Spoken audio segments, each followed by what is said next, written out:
Not surprisingly, there are a bunch of Trump books out or coming out this year, but we've been looking forward particularly to hosting Mark Singer and his new book, Trump and Me. Mark has been a staff writer at The New Yorker for I guess, his whole life, or at least for the past 42 years. In that time, he's contributed countless numbers of talk of the town items and scores of profiles and reporting pieces. He's also written several previous books, which either originated from articles that he had done or were collections of his articles. And now he's shown that he's shamelessly not above capitalizing on Trump's notoriety by repackaging one of his best and most famous profiles, which was about Trump and published 19 years ago. And we, of course, are also shamelessly not above holding an event for Mark and promoting the heck out of his book. And the editor of The New Yorker, David Remnick, was not above writing an introduction for Mark's book. He said Mark has provided us with, quote, the best, most insightful, and funniest portrait of Trump. And he called Mark's profile, quote, a classic of the form. My favorite endorsement of Mark, though, and his apparent favorite, too, is from Trump himself. It was something Trump wrote about a collection of Mark's stories published a decade ago, and it's the sole blurb on the back of Mark's book. Mark, you are a total loser, and your book and writings sucks.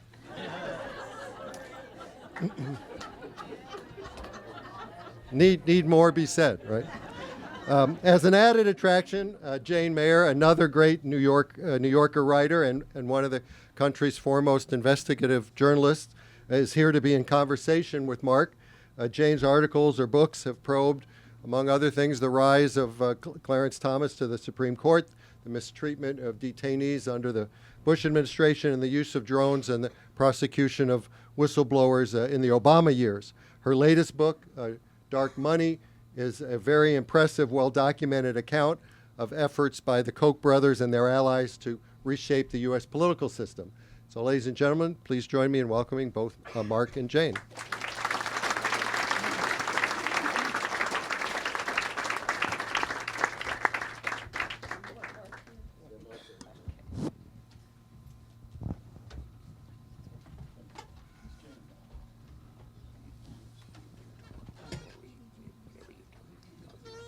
Okay, welcome everybody. I also want to welcome Mark to Washington. Mark and I share something in common other than The New Yorker. We both had the same writing teacher at Yale University. And the strange thing is his name's Bill Zinser. He was just a wonderful writer. And he taught Mark a very serious course that was how to be a serious nonfiction writer. And I took a humor writing class with him, and it ends up I'm writing these deadly serious books that all start with like the dark this and the dark that, and Mark has written in this book. I can't recommend it too much. Is truly one of the funniest pieces of political writing and really any writing. I was just rereading it before coming over here and just sitting there laughing out loud. It's just fantastic. So anyway, I'm very happy to be here with Mark. And I guess you wanted to start by doing a little reading. Is that okay? Mark's going to give us a little taste of this book. Although after that, I just as soon leave. This is the very first chapter out of this very short book. And it is called One-on-One. It's the fall of 1996. I've been a staff writer at The New Yorker since 1974. I worked for a number of editors, and at this point, Tina Brown is the editor. Those proverbial tales of adversarial relationships between writers and editors, I've managed to avoid all that. I need my glasses.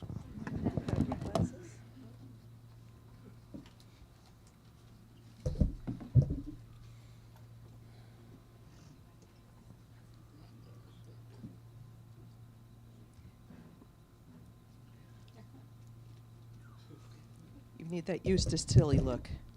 Okay. The not blind person look. Those proverbial tales of adversarial relationships between writers and editors, I've managed to avoid all that. I like Tina. She and I have a clear working understanding. I've just spent 4 years writing a book that was supposed to have taken me a year and a half, during which I haven't been available to write many pieces for the magazine. So our understanding is that in Tina's office, in her desk, there is a special drawer. In that drawer is a jar. In that jar are my testicles. One morning my phone rings. Tina, Trump, Donald Trump. I've just had breakfast with him at the plaza. You're going to write a profile of him. You're absolutely going to love him. He's totally full of shit. You'll love him. I told him he'll love you. You're doing it. Which indicates that I am doing it. I get to work. This takes several months. I go places with Trump. I try to understand his ways of doing business, the nuts and bolts, the smoke and mirrors. Early on, we reach our own working understanding. I tacitly accede to his assumption that I am his tool. It's Trump's world. I may watch and listen and occasionally ask questions. When permitted, I am a fly on the wall. Otherwise, as far as he's concerned, I don't really exist. This, by the way, I regard as optimal working conditions. Unaccustomed though I am, I have to take Donald Trump seriously. Among other tasks, I must read many books with his name and photograph on the cover, ghostwritten books ostensibly composed by Trump. The overarching theme of this oeuvre would echo several years later, greatly amplified in The Apprentice.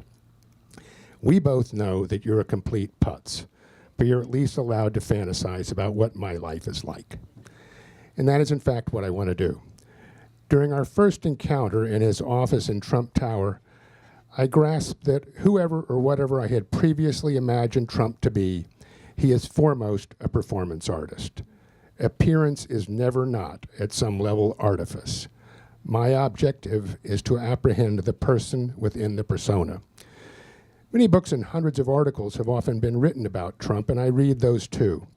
There's no point in asking Trump questions he's answered in print already. Anyway, I can come up with a few new ones. Say, does Donald Trump have an interior life?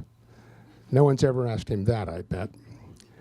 One Saturday in the winter of 1997, he and I spend a morning and afternoon one-on-one, touring construction projects in Manhattan, office building, and north of New York City in Westchester County, golf courses.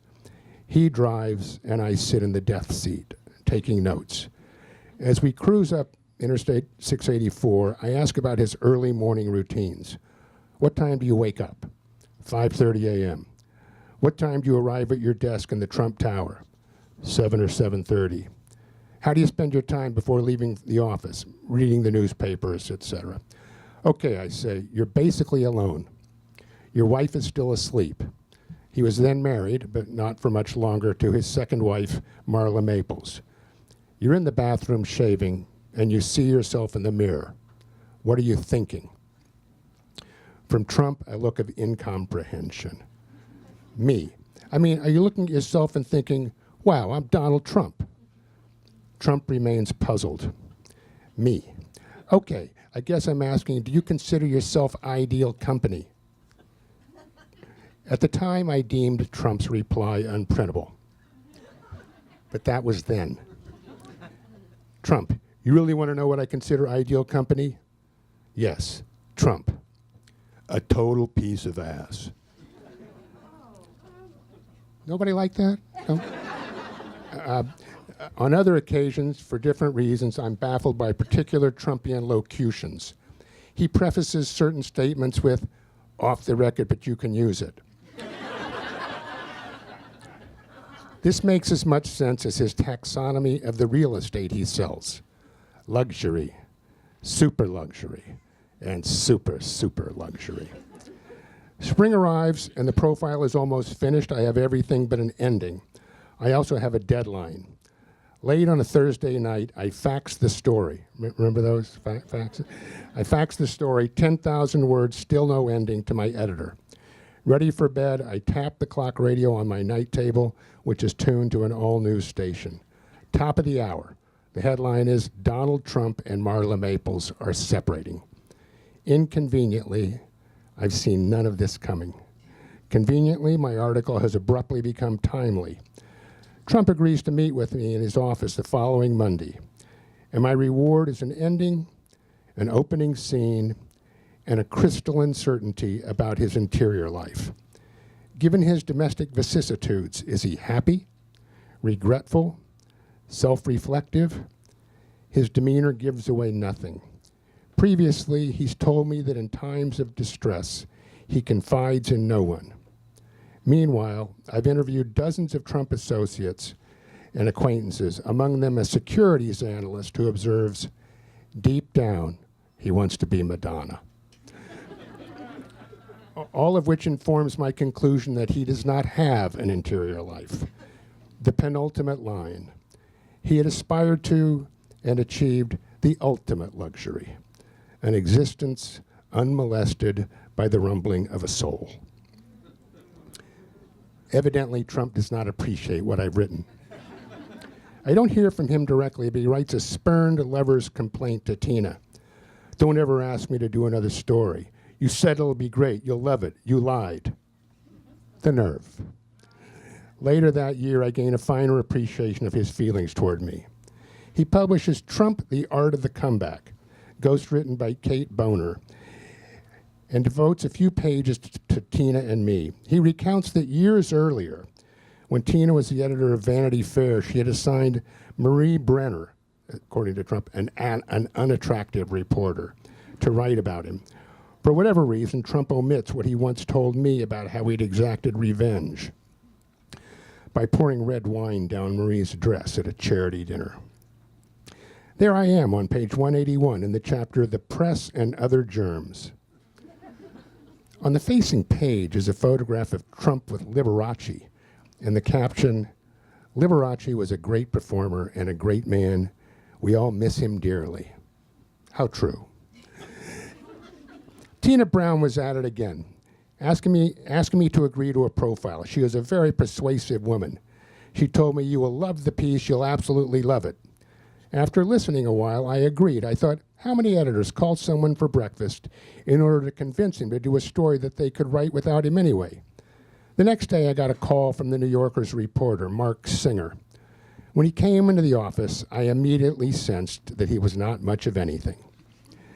Nondescript, with a faint wise guy sneer and some kind of chip on his shoulder. Singer reminded me a bit of Harry Hurt, a guy who wrote an inaccurate book about me. While Singer was slightly more physically attractive than Harry Hurt, which, by the way, wasn't difficult, Singer had scar written all over him. Reading and rereading and rereading, this affirms incontrovertibly that my life has meaning. Other than the births of my children, nothing remotely this wonderful has ever happened. Should all else fall through or fade away, I will still have Trump, The Art of the Comeback. Now it's 2005. I publish a book, Character Studies, that includes my reporting on Trump. In the Sunday New York Times, it's reviewed by Jeff McGregor, who strikes me as a terrifically perceptive fellow, though he does have one quibble. The only instance in which Singer throws and lands a sucker punch is in a 1997 profile of the pre-apprentice Donald Trump, in which his tone becomes a little arch. That Trump is already a caricature of a caricature makes him too easy a target, with neither the foot speed nor the wit to defend himself. Think again, McGregor. 3 weeks later, the Times Book Review features a letter from Trump about this review.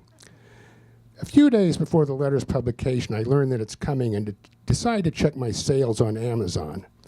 Alas, Character Studies is number 45,638 on the bestseller list. No matter, Trump's letter is sublimely deranged. To the editor, I can remember when Tina Brown was in charge of The New Yorker, and a writer named Mark Singer interviewed me for a profile. He was depressed. I was thinking, okay, expect the worst. Not only was Tina Brown dragging The New Yorker to a new low, this writer was drowning in his own misery, which could only put me in a skeptical mood regarding the outcome of their combined interests in me. Misery begets misery, and they were a perfect example of this credo. Jeff McGregor, the reviewer of Character Studies, a collection of Singer's New Yorker profiles, including the one about me, writes poorly. Maybe he and Singer belong together. Some people cast shadows, and other people choose to live in those shadows. To each his own. They are entitled to their choices. Most writers want to be successful. Some writers even want to be good writers. I've read John Updike. I've read Orhan Pamuk. I've read Philip Roth. When Mark Singer enters the league, maybe I'll read one of his books, but it will be a long time. He was not born with great writing ability. Maybe he should try to develop himself into a world-class writer, as futile as that might be, instead of having to write about remarkable people who are clearly outside of his realm. I've been a best-selling author for 20 years, close to 20 years. Whether you like it or not, facts are facts. The highly respected Joe Queenan mentioned in his article, Ghosts in the Machine, March 20th, letter to the Times, book review, article in the book review. Joe Queenan mentioned in his article, Ghosts in the Machine, that I had produced, quote, a steady stream of classics, close quote, with stylistic seamlessness, and that the voice of my books remained noticeably constant to the point of being, quote, an astonishing accomplishment. And I have a footnote here that says, lacking any aptitude for irony, Trump is blithely oblivious to Queenan's. This was high praise coming from an accomplished writer. From losers like Jeff McGregor, whom I've never met, or Mark Singer, I do not do nearly as well. But I'll gladly take Joe Queenan over Singer and McGregor any of the day of the week. It's a simple thing called talent. I have no doubt that Singer's and McGregor's books will do badly. They just don't have what it takes. Maybe someday they'll astonish us by writing something of consequence. Donald Trump, New York. Within 48 hours, several fellow scribblers solicit advice on how to provoke Trump into attacking them. My book rockets to number 385 on the Amazon list. And I hear my mother's voice reminding me to write a thank you note. But I want to acknowledge my appreciation with more than a mere note. What should I send Trump? What is he like? Money. I decide to send him $1,000. Then it occurs to me that I don't have $1,000. I come up with another figure. Dear Donald, thank you so much for that wonderful letter to the New York Times Book Review. A number of friends have called or written to say that it's one of the funniest things they've read in a long time. Though I'm sure that you, as an author, are aware that it's considered bad form to pay the people who review one's books, I nevertheless enclose a check for $37.82, a small token of my enormous gratitude. You're special to me. Also, I enclose a couple of Band-Aids. Because you seem unable to stop picking at this particular scab, these should come in handy. Cheerfully, Mark. I suspect that's not going to be the end of it. And indeed, 10 days later, I receive an envelope embossed with the Trump Organization logo and return address. Inside is my letter. Trump has returned it and inscribed in thick black all caps, Mark, you are a total loser and your book and writings sucks. Best wishes, Donald. P.S. And I hear it is selling badly. To his credit, he's correct about my anemic book sales. My Amazon ranking is already back down to 53,876. Then one more thing happens. I get a letter from Citibank. I open it. Inside is my bank statement. My account, I see, is $37.82 lighter. Trump has cashed the check.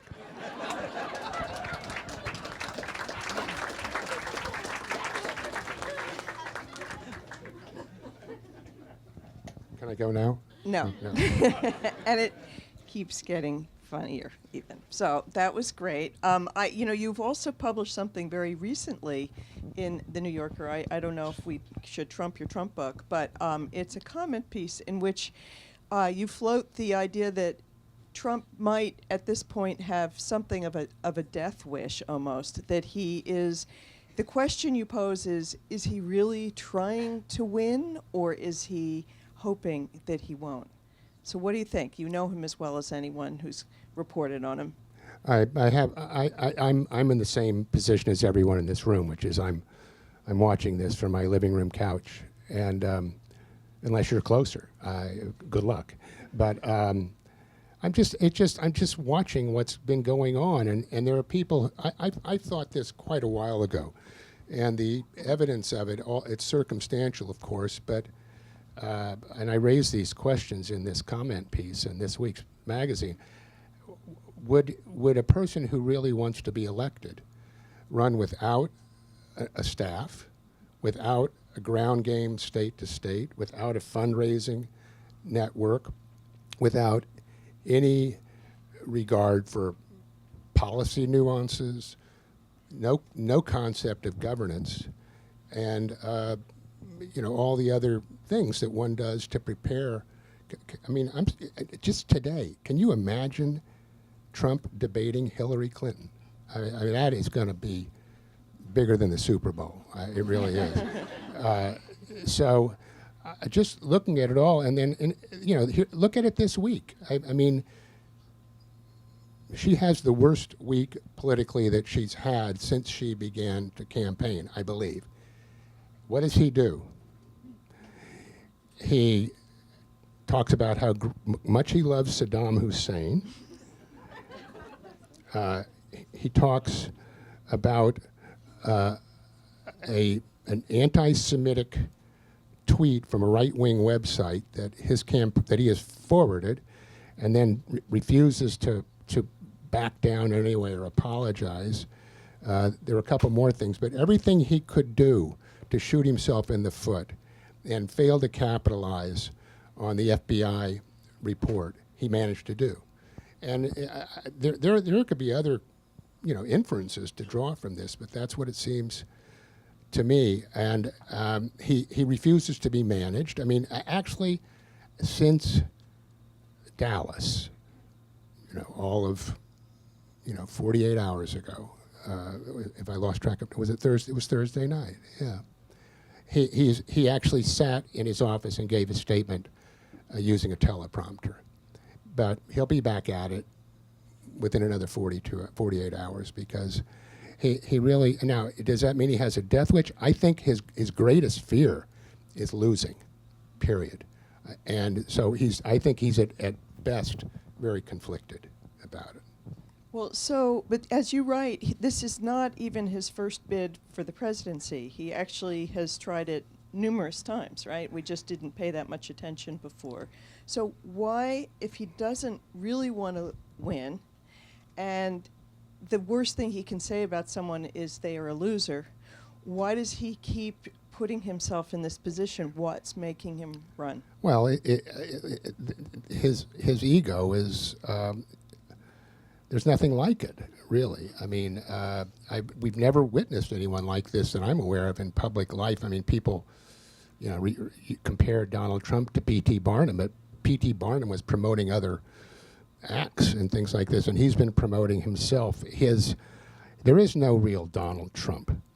There is, quote, Donald Trump, unquote. He is his brand. That's why I describe the challenge of originally writing about him as getting at the person beneath the persona. And he's predicated his whole existence on leveraging his name, Donald Trump, and everything that he's ever done, I've thought, has been calculated as an extension of the brand. he's not a details person, plainly, and I just think that he thought this was going to be fun, and oh well, I'm leaving out an important detail.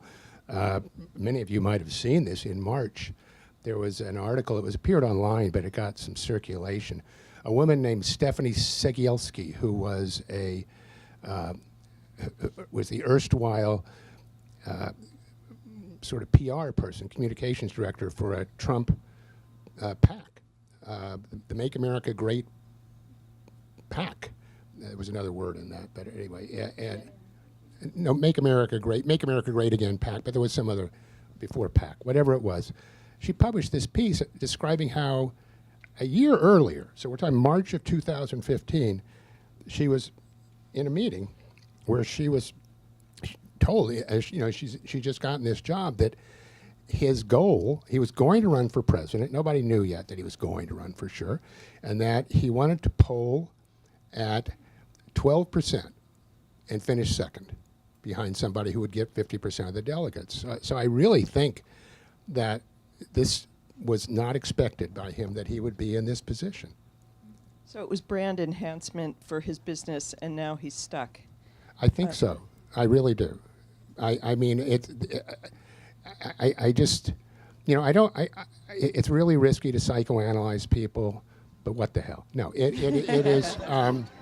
It is. I mean, but it just seems consistent with whatever else you've observed about him. He just wants to hear his name shouted from the public, and he responds to it. Did you find him in any way unexpectedly charming, or does he have hidden strengths that explain how he's gotten this far? I mean, what was he like when you're in the room with him, which is something most of us will maybe never experience? I owe everyone here an answer to that question, but I might have repressed it. I mean, you're in the room. Well, I describe this the business of, you know, like you disappear. You're a fly on the wall. The gift of Donald Trump is that he's not interested in other people. The gift, if you're a reporter, he has no curiosity about anyone else. So he didn't ask anything about your life? No, we never discussed me. How long were you reporting on this? Several months. I mean, I was only spending, over that period of time, maybe cumulatively 10 days. I mean, if we're talking, you know, 10 or 12 days. But I was never, you know, dropping in on him. I was going places where I was invited. I really don't ask questions unless I have to. And I was just observing, and I tend to have a sort of cinematic way of writing profiles. I mean, there are scenes with dialogue and exposition, and so I was just gathering material for that, and they were great scenes. It was entertaining. I mean, it was clear that he was just a bullshitter. I mean, but that that wasn't a real revelation. But there's a scene in the original profile. It's in this book of where he's in a room, gets a visit from a Russian general, Alexander Lebed, who really was serious about becoming the president of Russia, was visiting the States and wanted to meet Trump because he thought that would give him credibility when he ran politically back in Russia, and it was the strangest scene, you know, because he knew nothing about Lebed. I don't know what Lebed thought he was doing with Trump, but Trump quickly exhausted, after about 2 or 3 minutes, his knowledge of Russia. And so they ended up talking about, you know, Shaquille O'Neal's shoe that Trump had there, or an Evander Holyfield boxing glove that he was very proud of. And then Trump showed him a magazine with a photo spread on Mar-a-Lago, and whoa. And so I'm not ever thinking that I'm witnessing anyone who functions like the rest of us. Charm was not part of it. I didn't find him oppressive to be with. I flew on his plane down to Mar-a-Lago with a bunch of other people, and you know, it was kind of entertaining to observe it. I'll say that. I happened to be in Palm Beach, though. It was February, I guess, or January, and the temperature was about 36 degrees. And I've never been colder in my life. I probably had a jacket like this. And I spent most of the time, as much as I could, in my $1,000 a night suite at Mar-a-Lago, sort of under the covers in fetal position. And you would be invited out for another piece of the show. But the kind of thing that human beings do, no. Well, I mean, you point out in the book that he is nothing but ratings magic on TV. You quote one of the TV executives saying, "Well, he may be bad for the country, but he sure is great for my network." Right. And it's Leslie Moonves right. of CBS, and that's why I never watched CBS, because he said, yeah, it may be bad for the country, but it's great for us. Bring it on, Donald. Well, but what is that thing? Because he dispatched many rivals in the. He's a celebrity, celebrity apprentice. I mean, that was it. You had 17 people running. Who's the one name they've heard, and who's the one person who is truly entertaining? Whether you're watching him on Fox or MSNBC, he's entertaining. He might be horrifying entertaining. He might be saying what you hear entertaining, but this is just a fact about this person. And I vowed when all of this began, that I was not going to write about it. And why is that? I didn't want to add to the discussion at the beginning, last summer. I just didn't want to contribute to the Trumpomania. So that was the only thing I got right. The thing I got right, actually, but I have no proof of this, was that, but I really did think, having witnessed his birtherism, which I found, more beyond appalling, and I did write about that at the time, but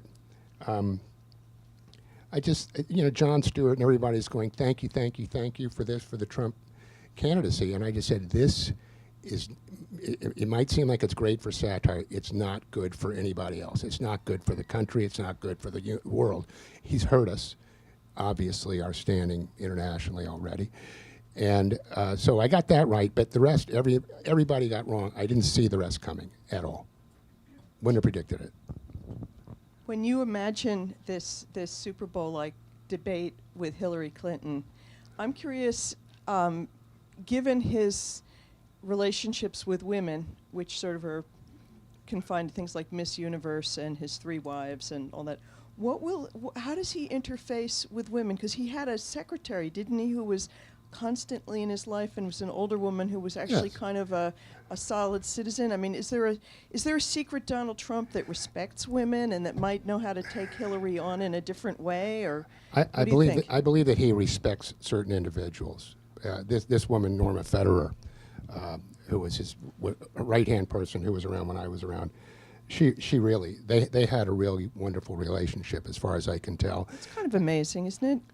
Well, she was a lot older than he was, and I think, I'm not saying that it was maternal, but she knew how to manage him. Mm-hmm. And there are plainly people who have worked for him who didn't have negative experiences, women, but I think they're in the minority.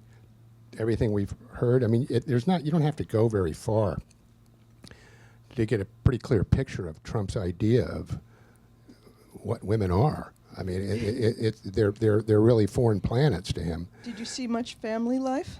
No, and that's another thing. This is, I don't know how safe this room is, but I've seen him use his children as props. And he said things about raising children. He wasn't going to have anything to do. No reading at night, no changing diapers, none of the things that I think are really okay for a father to do.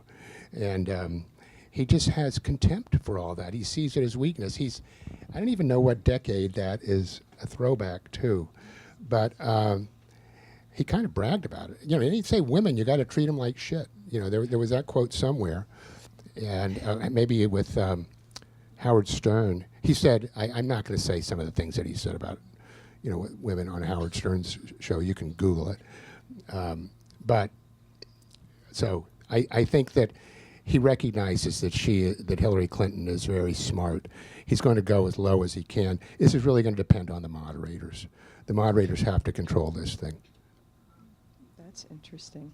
Well, should we go to some questions from the audience? Does anybody have a question here? Could you come to the mic, please?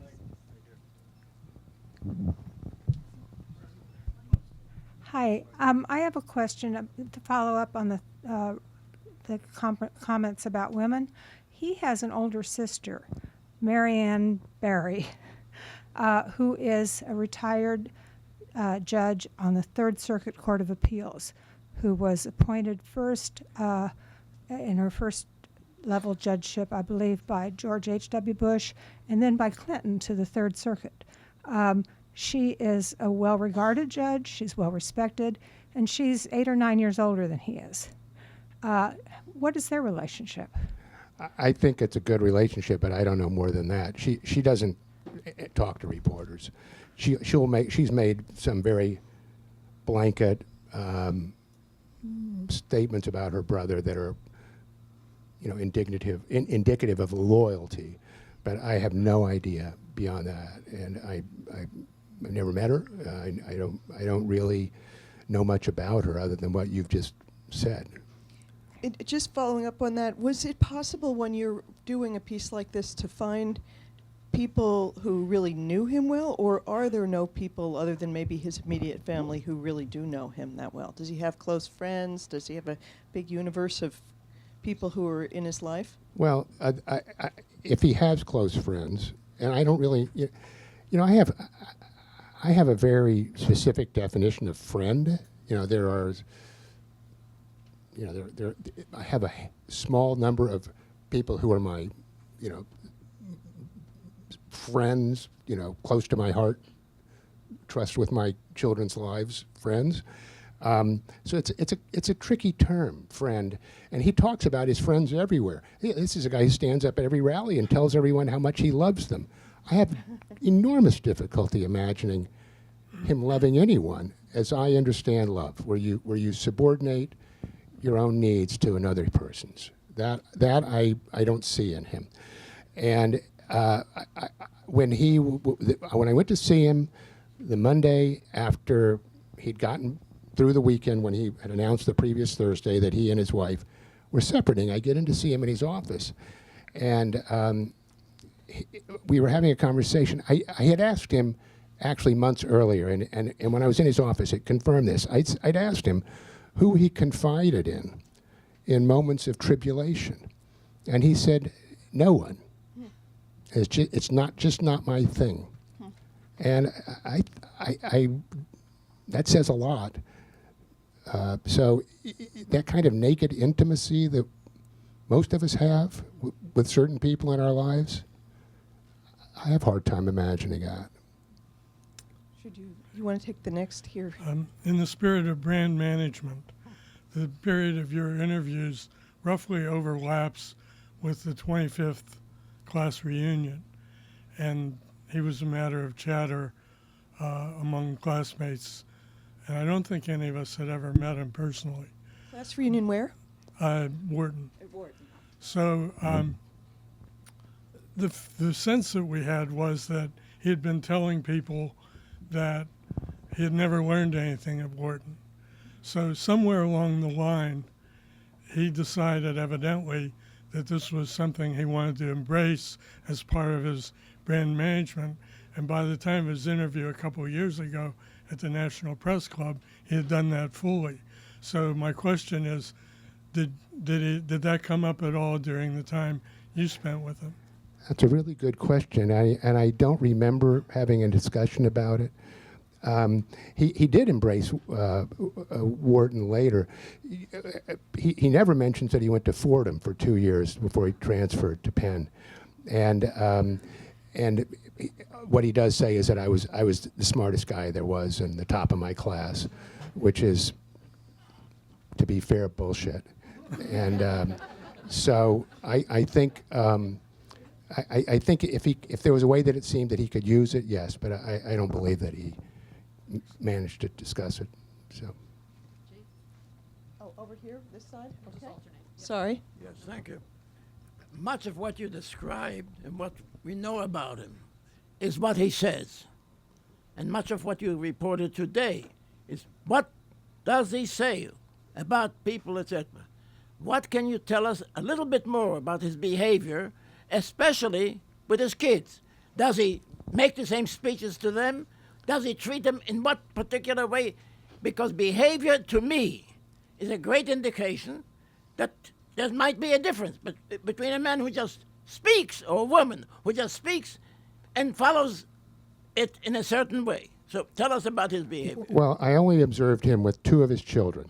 His fourth born child, which was a daughter that he had with Marla Maples, named Tiffany, who was maybe a toddler when I was around.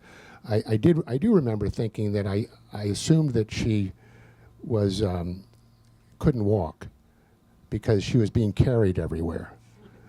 But that's just the way they raised her, I guess. She can walk. And then his son Eric, who you see now, who's about 13. And I didn't really see any interaction that was noteworthy, except that he was with us he was on a flight with me down to Palm Beach one weekend. And I really observed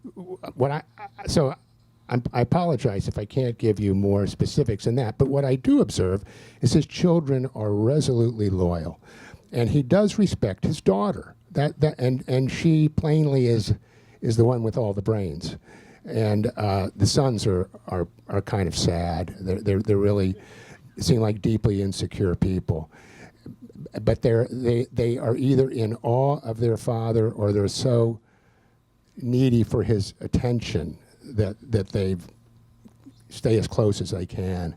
They all work for him, or whatever that means. So I'm sorry, I don't have more specifics. That's interesting. We've got another question here. Hi.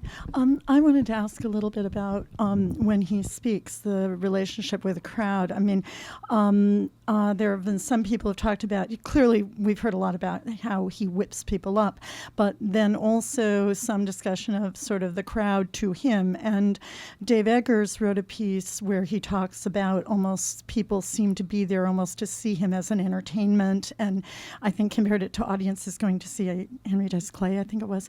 But then the other night, the speech that has gotten so much comment that for his rambling all over the other night, it seemed to me watching it almost as if the crowd was more controlling what he was saying than his having the crowd in his control the way good political speakers frequently do. And I wondered if you had a comment on that. Are you talking about the mosquito speech? After the mosquito speech, the one where he totally rambled and Dave Plouffe even tweeted that they should broadcast it. No, that was the mosquito Was speech. that the same speech? Yes. Okay. This was the one in Cincinnati the other night? Yes. Yeah. Yeah.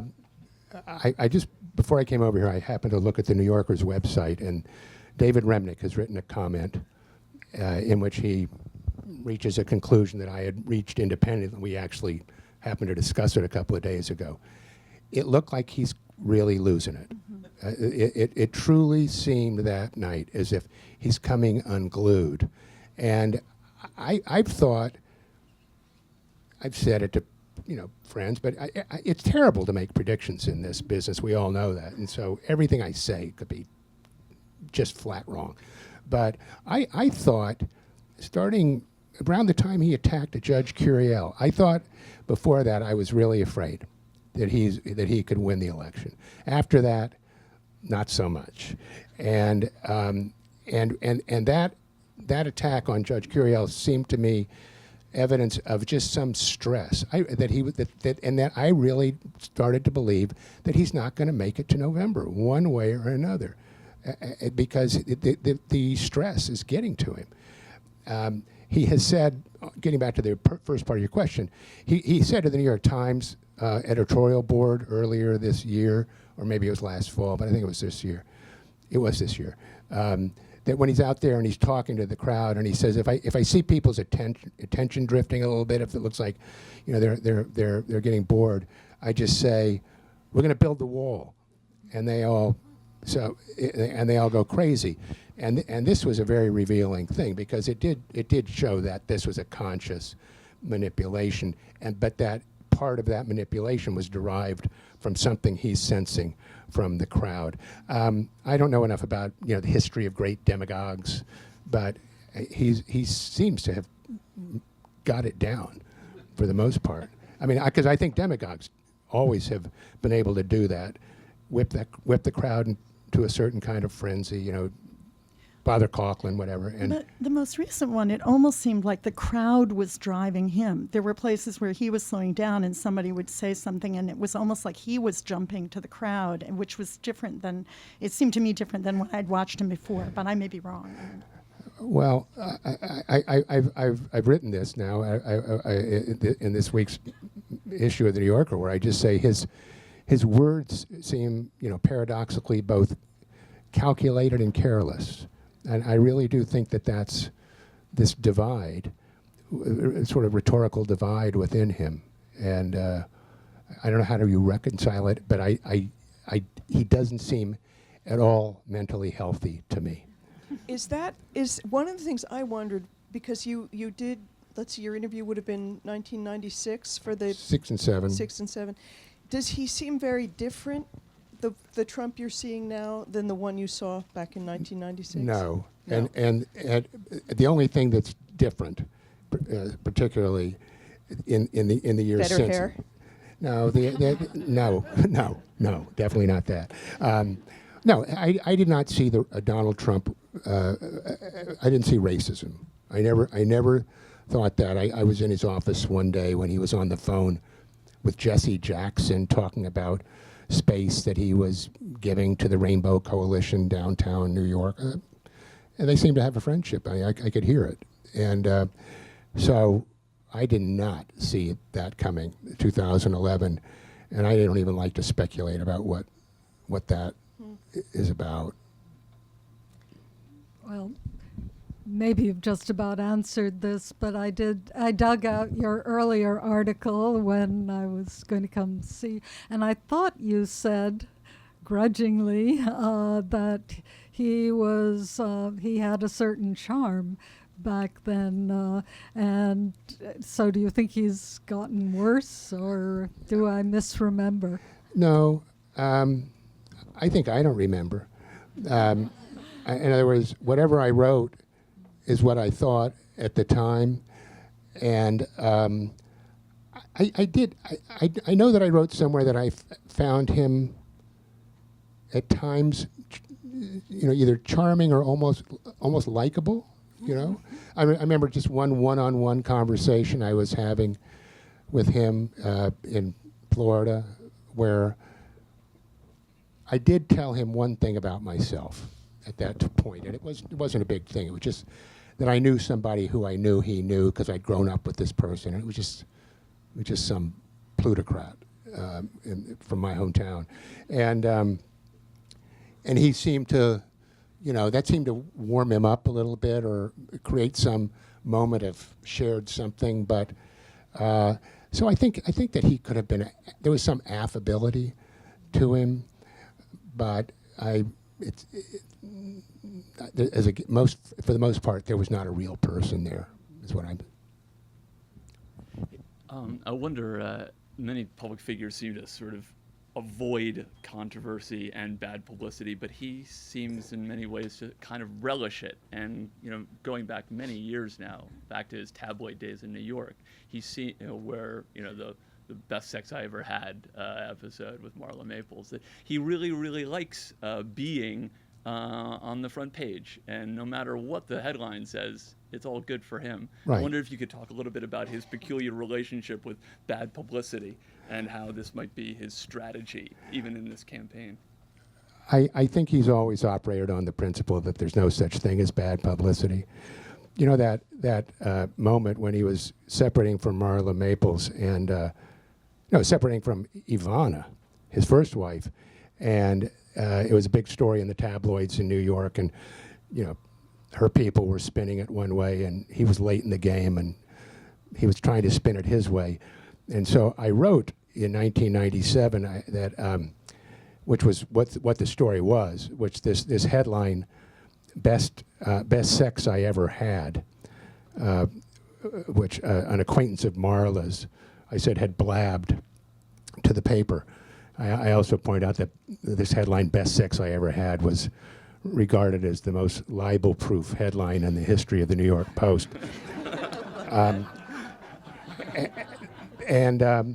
You know, when this thing came up during the debates here, and Marco Rubio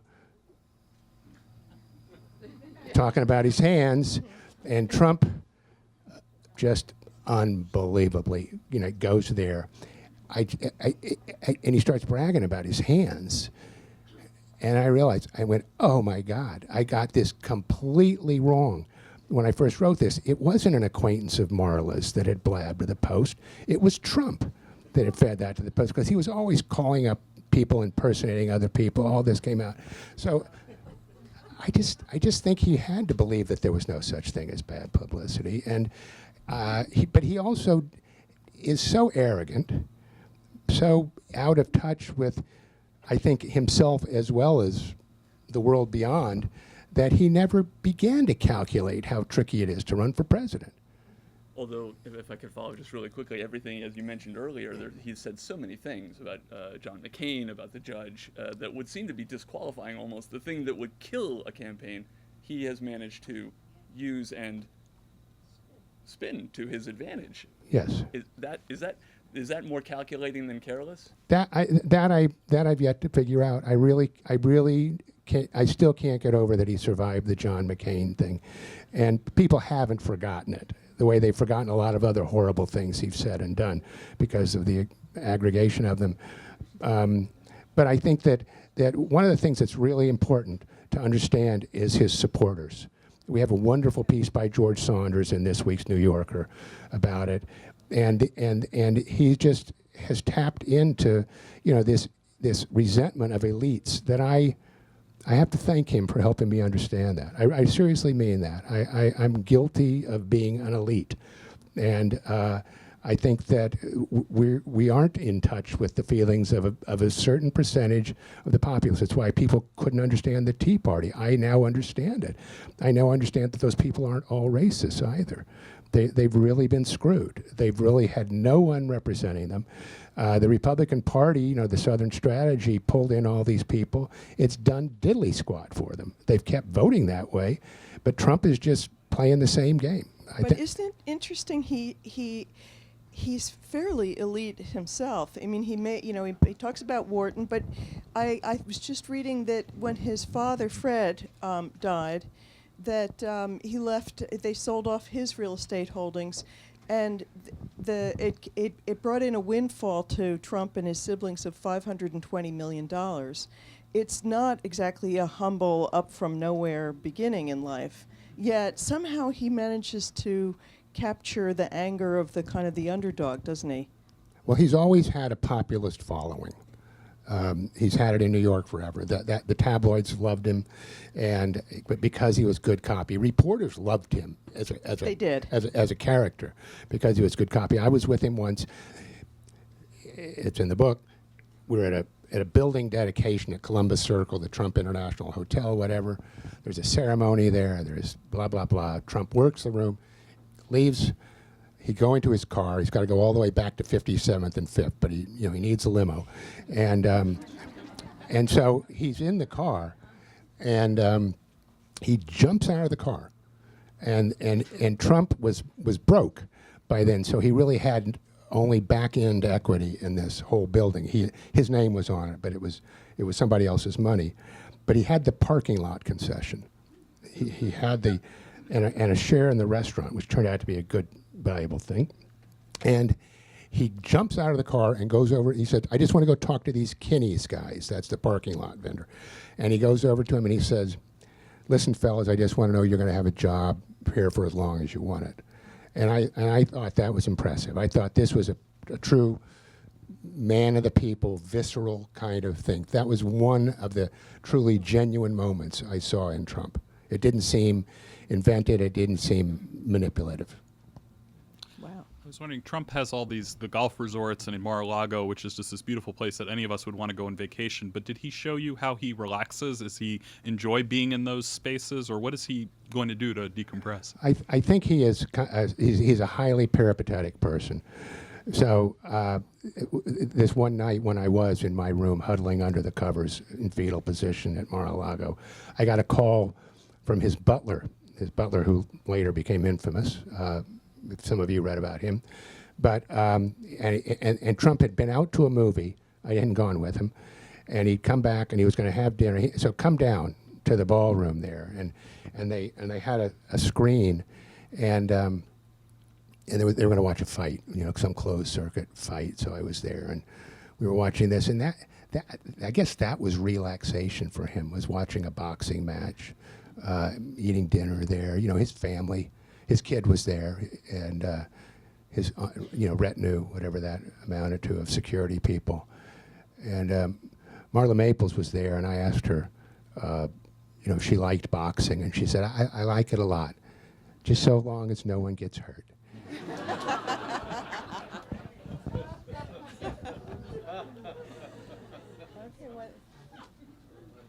One last question here. Okay, Well, one all last right. question. Okay. See, I spend a lot of the time when I watch Trump watching his hair. And I wonder if you could shed any light on that for us.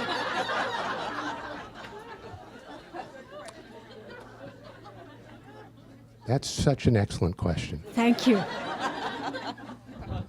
You're forcing me to think. I just think that his hair, if nothing else, is a real. It exists to challenge writers, to figure out ways to describe it, because and it has gotten more elaborate, certainly. It's grown. You're not going to believe this, but I used to go to a barber on the Upper East Side, who I told him that when I was writing about Trump, and he claimed that he was Trump's barber too, and that he knew what was going on with his hair, and then I couldn't get him to tell me what it was, but I don't think he ever lied to me any other time, so I don't think this was a lie, but I no idea. But there was that famous. There's a book that this guy that Trump thinks is worse looking than me, Harry Hurt, and there's a scene in that book where Trump is tearing Ivana's hair out, and basically sexually assaulting her. Not funny one iota, because he had been losing hair on top, and she had told him about something called scalp reduction surgery, and they actually would remove the bald spot surgically.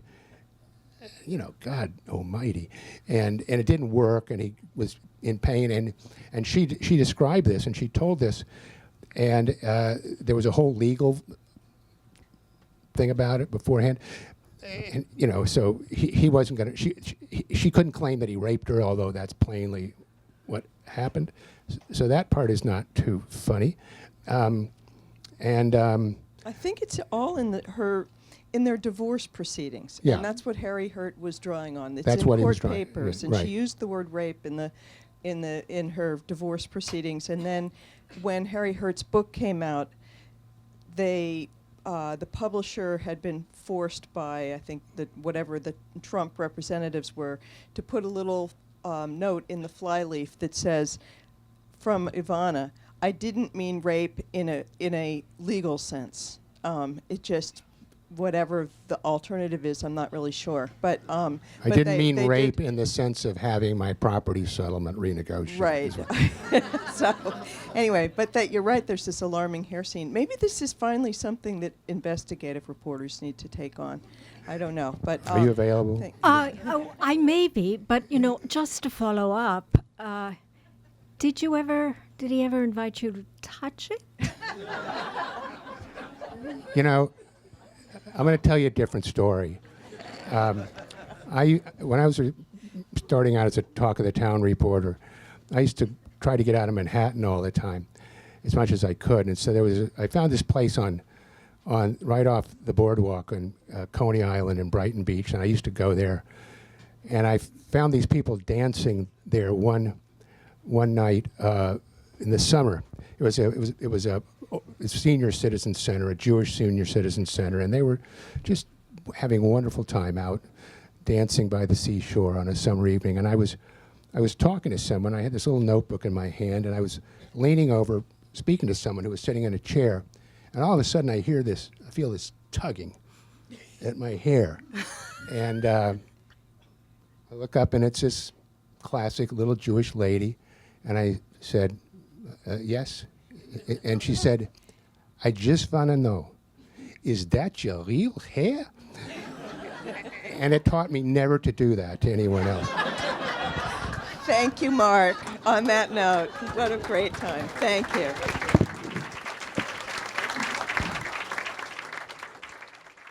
So Mark will be up.